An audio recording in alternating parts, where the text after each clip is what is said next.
दिनकू दिन संदिग्ध बांग्लादेशी अनुप्रवेशकारी संख्या बढ़ुछि अभिभक्त कोरापुट जिले में। आसन्न विपद और आशंका को रोकवा बांग्लादेशी अनुप्रवेशकारी मानकु तागिद करने आज हिंदू महासंघ पक्षर एक दाबीपत्र नवरंगपुर एसपी को प्रदान करा जायछि।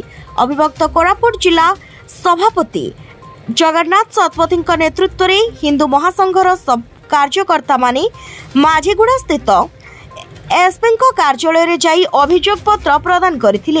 ए कार्यक्रम में हिंदू महासंघ प्रमुख जयंत कुमार पात्र, मार्गदर्शक मंडली अध्यक्ष सौभाग्य बाबा, राज्य साधारण संपादक उमाकांत विषयी, मीडिया संयोजक गोरा हरिजन, रश्मिरंजन सिद्धाश्रम प्रमुख नीलकंठ पाढ़ी, सामाजिक गणमाध्यम प्रभारी महेंद्र पात्र, जिला युव हिंदू महासंघ सभापति निर्मल विषयी, अभिभक्त कोरापुट जिला साधारण संपादक विमल पट्टनायक, चक्र हरिजन, युव हिंदू महासंघ जिला सभापति विराज बसंत साहू, तेंदुलीखुंटी ब्लॉक सभापति रघु पुजारी एवं अन्य उपस्थित रही।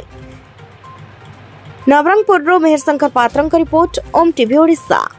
देखंतु बारंबार प्रशासन को आमे अभियोग दउछु, बारंबार ग्रीवियंस देवा सत्वे प्रशासन तत्पर ही होने अवैध भाव में आम अंचल रही बांग्लादेशी मानू हटाइवा पाई आज जेते प्रकार भी उपद्रव होउछि आमर संदेह प्रत्येक उपद्रव रे से माने शामिल अछंती। मु प्रशासन पाखरे आउ थरे दाबी जनाउछि जे जदि एमानंकु आमर अंचल बहिष्कार करा जीव नहीं, भविष्य जदि कौनसी प्रकार अप्रीतिकर घटना ये अंचल घटिबो ताहले प्रशासन दायी रहिबो। सीधा कथा आमर जो साधु संत मानकर उपरे मध्य वर्तमान बांग्लादेश रे अत्याचार बढ़ी।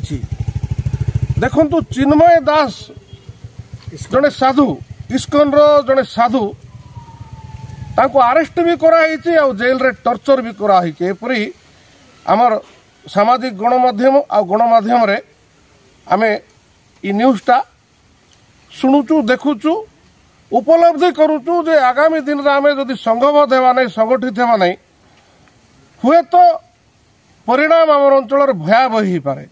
सेतिकि पई प्रशासन को तागिद करुची जे यथाशीघ्र जदि यही अंचल बांग्लादेशी अनुप्रवेशकारी मानकु विताड़ित करिवे नहीं ताहले गणतंत्र संविधान आउ आईन को आश्रय करी आमे आंदोलन करने नवरंगपुर जिलावासी निश्चित भाव में राजा रास्तार ओह्लैबु।